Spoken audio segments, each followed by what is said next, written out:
आणि बुलेटिनच्या सुरुवातीला राजकीय वर्तुळात अत्यंत महत्त्वाची आणि मोठी बातमी आहे, कारण अंबादास दानवे यांनी एक महत्त्वाचा ट्विट केलाय। अंबादास दानवेंचा कॅश बॉम्ब पाहायला मिळतोय। दानवेंकडून पैशांच्या बंडलाचा व्हिडिओ ट्विट करण्यात आलाय। जनतेला सांगा हे आमदार कोण आहेत असा सवाल दानवेंनी उपस्थित केला। पैशांच्या बंडलासह ते काय करत आहेत असाही सवाल दानवे यांनी उपस्थित केलेला आहे। अधिकची माहिती जाणून घेऊयात। विशाल पाटील आपल्या सोबत आहेत। विशाल, अंबादास दानवेंकडून व्हिडिओ पोस्ट करण्यात आलेला आहे, नेमका रोख कुणाकडे आहे आणि या सगळ्या व्हिडिओच्या संदर्भातली नेमकी काय माहिती आहे? नक्कीच ऋतुजा, आज नागपूर अधिवेशनाचा हिवाळी अधिवेशनाचा दुसरा दिवस आहे आणि सकाळीच हा ट्विट करून अंबादास दानवे यांनी एक खळबळजनक हा व्हिडिओ जो आहे हा समोर आणलेला आहे। आणि हा जो व्हिडिओ आपण पाहायला गेला तर महेंद्र दळवी यांचा असल्याचं सद्यस्थितीला या व्हिडिओवरनं पाहायला मिळते। त्यामुळे ज्या पद्धतीनं या व्हिडिओमध्ये जी कॅश आहे ही मोठ्या प्रमाणात आहे, नेमकी ही कॅश कोणाची, हे सगळे प्रश्न जे आहेत हे आता निर्माण झालेले आहेत। सगळ्यात महत्त्वाचं म्हणजे अंबादास दानवे यांनी थेट राज्याचे मुख्यमंत्री आणि उपमुख्यमंत्री यांच्यावरती यांना काही प्रश्न जे आहेत हे हा व्हिडिओ पोस्ट करत त्यांनी उपस्थित केलेले आहेत। प्रामुख्यानं हे आमदार कोण आहेत अशा पद्धतीचा त्यांनी प्रश्न निर्माण केलेला आहे। तर दुसरीकडे या राज्यात शेतकऱ्यांचं कर्जमाफी होत नाही किंवा शेतकऱ्यांवरती मोठ्या प्रमाणात कर्ज आहे आणि असं असताना हे सगळे पैसे किंवा अशा पद्धतीनं पैशाची बंडलं ही अनेकांकडे आहेत। अशा पद्धतीचा व्हिडिओ हा समोर आलेला आपल्याला पाहायला मिळतोय। त्यामुळे आज अधिवेशनाच्या दुसऱ्याच दिवशी या व्हिडिओवरनं मोठा गदारोळ सभागृहात जो आहे हा पाहायला मिळू शकतो आणि या बाबतीत सत्ताधारी पक्षांची नेमकी काय भूमिका असणार आहे हे पाहणं अधिक महत्त्वाचं असणार आहे। या बाबतीत राज्याचे मुख्यमंत्री असतील आणि दोन्ही उपमुख्यमंत्री असतील यांचीसुद्धा या व्हिडिओच्या बाबतीत काय भूमिका असणार आहे, त्याचसोबत महेंद्र दळवी यांचं स्पष्टीकरणसुद्धा या व्हिडिओच्या बाबतीत काय समोर येतं हे पाहणं अधिक महत्त्वाचं असणार आहे। त्या अनुषंगानं जर आपण पाहायला गेलं हा व्हिडिओ अंबादास दानवे यांच्याकडनं पोस्ट करण्यात आलेला आहे आणि अनेक प्रश्न या निमित्तानं आता उपस्थित झालेले आहेत। नेमके हे पैसे कोणाचे आहेत, कारण का हा व्हिडिओ आपण जर पाहायला गेलं तर 500च्या नोटांचे मोठे बंडल या व्हिडिओमध्ये पाहायला मिळत आहेत। एखादा व्हिडिओ कॉल सुरू आहे अशा पद्धतीचं एक दृश्य किंवा अशा पद्धतीचा हा व्हिडिओ आपल्याला पाहायला मिळतो। त्यामुळे या बाबतीत आता काय नेमका खुलासा केला जातो किंवा याआधी काही माहिती अंबादास दानवे देतात का किंवा सभागृहात ते आज या बाबतीत काही अधिकची माहिती सभागृहात मांडतात का हे पाहणं अधिक महत्त्वाचं असणार आहे। मात्र या सगळ्या गोष्टींमुळे आता सत्ताधाऱ्यांना यासुद्धा गोष्टींचा सामना जो आहे हा करावा लागणार आहे। सद्यस्थितीला जर आपण पाहायला गेलं तर नागपूर अधिवेशनात अनेक प्रश्न हे सत्ताधाऱ्यांनी उपस्थित केलेले आहेत आणि त्याच्यातच आज सकाळी हा अंबादास दानवे यांच्याकडनं जो व्हिडिओ पोस्ट करण्यात आलेला आहे या व्हिडिओमुळे सत्ताधाऱ्यांची कुठेतरी अडचण जी आहे ही नक्कीच निर्माण होणार आहे आणि याच्या बाबतीत आता नेमका काय खुलासा दिला आपल्याला काही क्षणांसाठी थांबवतीये। या सगळ्या संदर्भात आपण प्रतिक्रिया जाणून घेऊयात। महेंद्र दळवी हे जोडले गेलेले आहेत। महेंद्रजी नमस्कार, एनडीटीव्ही मराठीवर आपलं स्वागत आहे। अंबादास दानवे यांनी एक ट्विट केलेला आहे आणि असा दावा केलाय की त्या व्हिडिओमध्ये आपण आहात आणि अनेक सवाल सुद्धा उपस्थित केलेत। या सगळ्या आरोपांच्या संदर्भात आपली पहिली प्रतिक्रिया काय आहे? असं आहे, ते मी आता आपल्याच या चॅनलवर बघितलं, त्यांनी खरंच कुठल्याही चॅनल येऊन ते सगळे पुरावे सादर करावेत, दाखवावे, जनतेला तरी कळलं पाहिजे तो लाल टी शर्टवाला माणूस कोण आहे, काय आहे, चेहरा दाखवा त्यांना। कोणाला तरी पैशाचा बंडल दाखवणार, आमचा फोटो दाखवणार, आमची बदनामी करणार। आता अंबादास दानवेला कुठलं काम वगैरे नाही आहे, कुठलं पद त्यांच्या नाही आहे, पक्षात कोण त्याला कुत्र विचार नाही आहे आणि खरंच त्यांचा धंदा ब्लॅकमेलिंगचाच आहे। हे त्यांचे धंदे आहेत, त्याच्यामध्ये नवीन काय? हे महाराष्ट्र बघतोय सगळं। अधिवेशन काळ सुरू आहे, त्याच्यामध्ये आम्ही त्याला सांगू ना, त्याला उत्तर देऊ त्याला।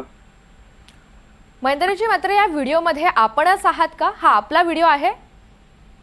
अजिबात नाही। ते लाल टी शर्ट मी कधी घातलेलं नाही आहे। ते कोण माणूस आहे त्याने चेहरा दाखवा ना, त्यांना उलट चॅलेंज आहे माझं त्याच्यात। कारण ते त्यांच्याच पक्षाचे काही नेते असतील असं मला वाटतं, वरिष्ठ जे अंबादास दानवे यांनी आरोप केलेला आहे त्या सगळ्या संदर्भात आपण आता उत्तर कसं देणार आहात? नेमकं या संदर्भातली काही कारवाई पुढे जाऊन करणार आहात? त्यांना उलट त्यांनी सगळे पुरावे घेऊन तुमच्या चॅनलवरती यावं, उभा महाराष्ट्र देश बघेल ना सगळ्या गोष्टी, पुरावे सगळं। महेंद्रजी, आणखी एक महत्त्वाचं जे ट्विट अंबादास दानवे यांनी केलेलं आहे त्यामध्ये 3 वेगवेगळे व्हिडिओज पाहायला मिळतात आणि त्यातल्या एका व्हिडिओमध्ये आपला सुद्धा स्क्रीनवर एक आपण आहात असं एक दृश्य पाहायला मिळतंय। आता ते आपण व्हेरीफाय करून बघावं खरंच त्यांनी कशा पद्धतीने ते हे केले ते। हे सरळ सत्य आहे, त्याच्यामध्ये नवीन काय नाही आहे. बघा, अंबादास दानवे विरोधी पक्ष नेते असताना त्यांनी काय महाराष्ट्र समोर ठेवलं हे एवढ्या महाराष्ट्राने बघितलंय. कुठल्याही प्रश्नाचं नीटचं उत्तर नाही, जर बोलण्याची परिस्थिती नाही आहे आणि आता त्यांच्याकडे कुठलं पद नाही आहे, आता त्यांना कामधंदा नाही, पक्षात कोण विचारत नाही आहे. त्यांनी खरंच पुरावे आपल्या चॅनलवर द्यावे ना. ते लाल टी शर्टवाले महेंद्र दळवी असेल तर मी राजीनामा देईन, त्यात काय नवीन आहे. आम्ही फोटो बघतोय तो, बोला. त्यांनी ते त्याचा चेहरा दाखवावा, मी असेल तर मी राजीनामा देईन, त्यात काय नवीन काय. अत्यंत गंभीर स्वरूपाचे आरोप त्यांनी केलेले आहेत. आपल्याला असं वाटतंय नेमकी कोणत्या कारणानं हा निशाण आपल्यावर साधण्यात आलेला असावा, असे व्हिडिओ आपल्या संदर्भात पोस्ट करण्यात आलेले असावेत. आता सत्तारूढ आमदारांना अशा पद्धतीने फोटो ट्विट करून ब्लॅकमेल करणं हे त्यांनी सुपारी घेऊन घेतलेलं काम आहे. त्यांना कोण विचारत नाही आहे. ही वस्तुस्थिती आहे. 2 दिवस आपण चॅनल बघितलं सगळ्या गोष्टी. आरोप प्रत्यारोप सोपं आहे, ते पुरावे सादर करणं हे खरंच गंभीर आहे ना. त्यांनी दाखवावं सगळ्या गोष्टी.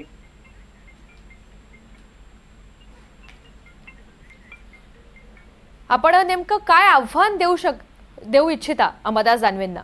मी आता नागपूरला येतोय, पोचेन, मी आलो की आपल्या चॅनलवरती सगळं त्याला जे काय आहे ते आव्हान देईन. मी उलट प्रतिप्रश्न विचारतो, त्यांनी आमच्या समोर तुमच्या चॅनलवरती यावं डिबेटला पुरावे घेऊन. हे त्यांना प्रति चॅलेंज आहे ना.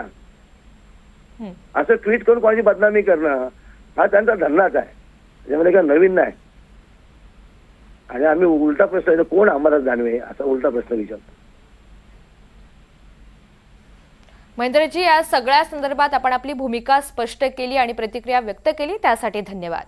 तर या व्हिडिओमध्ये मी नाही असं त्यांनी स्पष्ट केलेलं आहे आणि समोर येऊन या सगळ्या संदर्भात त्यांनी हे स्पष्टीकरण दिलेलं आहे. कारण अंबादास दानवे यांनी हा दावा केलेला होता आणि त्याचमुळे कोण आमदार आहे असा सुद्धा सवाल उपस्थित केलेला होता. मात्र कुठेही नावाचा उल्लेख जरी करण्यात आलेला नसला तरी राजकीय वर्तुळात तशी चर्चा आहे आणि त्यामुळे आता या सगळ्या संदर्भात जेव्हा आम्ही प्रतिक्रिया जाणून घेण्याचा प्रयत्न केलेला आहे महेंद्र दळवी यांचा, तेव्हा त्यांनी ही प्रतिक्रिया व्यक्त केलेली आहे, भूमिका स्पष्ट केलेली आहे की अंबादास दानवे यांनी समोर यावं आणि या सगळ्या संदर्भात खुलेपणाने भाष्य करावं आणि हे खोटे दावे जे करण्यात आलेले आहेत ते फक्त आणि फक्त माझ्या बदनामीसाठी सुरू आहेत असंही त्यांनी म्हटलंय. अधिकची माहिती जाणून घेऊयात. विशाल पाटील आपल्यासोबत आहेत. विशाल, आपण या सगळ्या संदर्भात आता महेंद्र दळवी यांची सुद्धा प्रतिक्रिया जाणून घेण्याचा प्रयत्न केलेला आहे. अंबादास दानवे यांनी जी काय पोस्ट केलेली होती त्या संदर्भात अधिकची नेमकी काय माहिती आहे? नक्कीच ऋतुजा, आत्ता आपण महेंद्र दळवी यांची प्रतिक्रिया ऐकली. महेंद्र दळवी यांनी स्पष्टपणे हे सगळे आरोप फेटाळलेले आपल्याला पाहायला मिळाले. त्यांनी स्पष्टपणे असं सांगितले की या व्हिडिओमध्ये मी नाही आहे किंवा जो लाल रंगाचा टी शर्ट घातलेला व्यक्ती आहे तो व्यक्तीसुद्धा मी नाही आहे. जर तो व्यक्ती मी असेल तर मी राजीनामा देईन, अशा पद्धतीचं एक प्रति आव्हान हे अंबादास दानवे यांना दिलेलं आहे आणि या बाबतीत त्यांनी अधिकचे पुरावे अंबादास दानवेंनी घेऊन यावे अशा पद्धतीचं आव्हानसुद्धा महेंद्र दळवी यांच्याकडनं अंबादास दानवे यांना दिलेलं आपल्याला पाहायला मिळालं आहे. एकंदरीत जर अंबादास दानवे यांचं ट्विट जर आपण पाहायला गेलं तर काहीसा सस्पेन्स जो आहे हा त्यांनी या ट्विटमध्ये ठेवलेला आहे की हा व्यक्ती नेमका कोण, अशा पद्धतीचा त्यांनी प्रश्न निर्माण केलेला आहे. आमदार नेमका कोण आहे अशा पद्धतीचा एक प्रश्न निर्माण करून त्यांनी सस्पेन्स निर्माण केलेला आहे. त्यामुळे कदाचित आपण याच्या आधी अशा पद्धतीचे ट्विट पाहिलेत की समोरनं काय प्रतिक्रिया येते ते बघूनच नंतरची पुढच्या बाबतीत काही पुरावे जे आहेत हे सादर केले जातात. त्या अनुषंगानं अंबादास दानवे यांची अजून काही एखादी खेळी बाकी आहे का हे सुद्धा पाहणं अधिक महत्त्वाचं असणार आहे. कारण का आज सकाळीच हे जवळपास 3 व्हिडिओ समोर आलेले आहेत. याच माध्यमातून त्यांच्याकडे अजून काही पुरावे आहेत का हे पाहणं अधिक महत्त्वाचं असणार आहे. या सगळ्याच्या बाबतीत ते नेमके काय प्रतिक्रिया देतात हे सुद्धा पाहणं अधिक महत्त्वाचं असणार आहे. आणि या संदर्भात काही त्यांच्याकडे अन्य काही पुरावे आहेत का किंवा ते आज अन्य काही पुरावे मांडतात का हे सुद्धा बघणं अधिक महत्त्वाचं असणार आहे. मात्र सद्यस्थितीला जे व्हिडिओमध्ये मोठ्या प्रमाणात पैसे आपल्याला दिसून येत आहेत किंवा त्यांचा रोग जो आहे हा थेट महेंद्र दळवींवरती असलेला पाहायला मिळतोय आणि महेंद्र दळवी यांच्याकडनं स्पष्टपणे या आरोपांचं खंडन जे आहे हे करण्याचा त्यांनी प्रयत्न केलेला आहे. मात्र या सगळ्याच्या बाबतीत नेमकी आता अंबादास दानवेंकडनं काय पुरावे समोर आणले जातात हे पाहणं अधिक महत्त्वाचं असणार आहे. महेंद्र दळवींनी थेट पुन्हा एकदा आव्हान हे अंबादास दानवे यांना दिलेलं आहे आणि त्यांच्याकडे जर पुरावे असतील तर त्यांनी ते पुरावे मांडावेत. जर या व्हिडिओमध्ये मीच असेल तर मी राजीनामा देईन अशा पद्धतीची भूमिका ही महेंद्र दळवी यांनी दिलेली आहे. आणि NDTVशी बोलताना त्यांनी सांगितले की मी नागपुरात आता यायला निघालेलो आहे, नागपुरात आल्यानंतर याबाबतीत मी सविस्तरपणे बोलेन.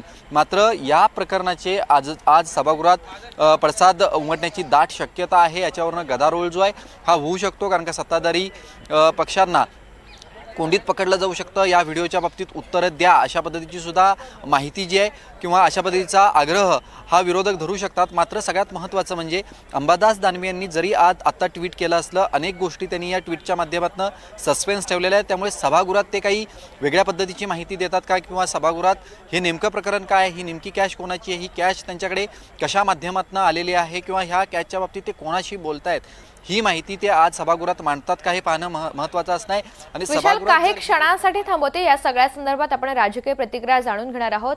शरद पवार गटाचे प्रवक्ते महेश तपासे हे जोडले गेलेले आहेत. महेश, नमस्कार. NDTV मराठीवर आपलं स्वागत आहे. अंबादास दानवेंनी एक महत्त्वाचा ट्विट केलेला आहे आणि सत्ताधारी आमदारावर निशाणा साधण्याचा प्रयत्न केलेला आहे. या सगळ्या आरोपांवर आपली पहिली प्रतिक्रिया काय आहे? अंबादास दानवे साहेब एक जबाबदार नेते आहेत. म्हणजे राज्य शासनाचं शीतकालीन सत्र सुरू असताना नागपूरमध्ये दुसऱ्याच दिवशी सरकारला घेरण्याचा पूर्ण योजना ही महाविकास आघाडीने केलेली आहे. शेतकऱ्यांच्या प्रश्नाच्या संदर्भामध्ये ही सरकार पूर्णपणे उदासीन आहे. म्हणजे केंद्रातले मंत्री म्हणतात की आमच्याकडे प्रस्ताव आला नाही, नंतर सारवा करतात. ह्याच्यातच हे समजून येतं की शेतकरी प्रश्नावर हे सरकार किती मागे गेलेले, फेल झालेले आणि शेतकऱ्यांना कुठल्याच प्रकारचा कसलाच दिलासा देण्याच्या संदर्भातली मानसिकता, भूमिका या सरकारची नाही. दुसरा विषय राहिला आमदारांचा. आता आमदारांना सांभाळणं, आमदारांचं सगळ्या गोष्टी करणं ह्याच्यामध्ये सरकार एकदम निपुण आहे. त्यांना आमदार प्रिय आहे पण शेतकरी प्रिय नाही, त्यांना आमदार प्रिय आहे पण लोक राज्याचा तरुण प्रिय नाही, अशी ही सरकारची भूमिका आहे. आणि आज जो आरोप, एक सांकेतिक स्वरूपाचा आरोप त्या ठिकाणी अंबादास दानवेंनी केला, त्याच्यामध्ये त्यांनी मुख्यमंत्र्यांना अटॅक केलं, उपमुख्यमंत्र्यांना अटॅक केलं, केंद्रातल्या मंत्र्यांना अटॅक केलं आणि अशा प्रकारचा आरोप केल्यानंतर समोर लगेच प्रतिक्रिया आली. तो मी नव्हे, याचा अर्थ स्पष्ट आहे. कृष्णा किदर म्हणजे कुठेतरी काय ना काहीतरी होत आहे आणि ह्याच्यावर मला वाटतं आज ते सभागृहामध्ये सविस्तरपणे त्यांची भूमिका मांडतील. महेशजी, हा मुद्दा आणखी प्रखरपणे मांडण्यासाठी आपल्या पक्षाच्या माध्यमातून आपण काही आणखी प्रयत्न करणार? आता विधिमंडळातले जे आमचे पक्षाचे नेते आहेत, सन्माननीय जयंत साहेब असतील, आव्हाड साहेब असतील, आमचे बाकीचे सदस्य असतील, हे त्यांच्या पद्धतीने सदनामध्ये काय भूमिका घेतील. आता अंबादास दानवे साहेबांनी पहिला हा मुद्दा मांडल्यानंतर समोरनं काय प्रतिक्रिया येते, काय ना काय गदारोळ होणारे नक्की आहे. अंबादास दानवे यांनी असं सुद्धा ट्विटमध्ये म्हटलेलं आहे की कर्जमाफीसाठी सरकारकडे पैसे नाहीत, मात्र दुसरीकडे अशा स्वरूपाचं चित्र पाहायला मिळतं. या सगळ्या संदर्भात आपलं काय म्हणणं आहे? खरोखरच असा जर हा व्हिडिओ वास्तविक असेल तर मात्र कसं पाहायचं याकडे?